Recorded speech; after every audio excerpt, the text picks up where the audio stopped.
na tulichokipata leo kina maana kubwa kweli kweli kuelekea mechi ya marudiano. Kwa ufupi tu niseme ya kwamba hatuishii hapa na iona fainali. Semaji nusu fainali ya kwanza kwa Simba mara baada ya miaka mingi ukiangalia hata Stellenbosch mwenyewe amefuzu kuja hatua ya nusu fainali kwa goli moja tu dhidi ya Zamalek.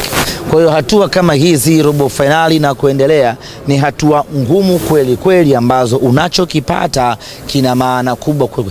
Laiti kama tungekuwa tumefungwa mechi ya leo au tumetoka sare mechi ya leo, tungeweza kuanza kujiuliza inakuwaje, lakini as long as tumepata ushindi katika mchezo wa leo, tunayo confidence kubwa kweli kweli ya kwamba mnyama anavuka na kwenda fainali. Ugumu wa hatua hii ndiyo ambayo umepelekea mechi kumalizika kwa namna hiyo. Kwenye hatua ya nusu fainali usitegemee utamfunga mtu goli 6, goli 5. Hizo ni hatua za group stage hizo.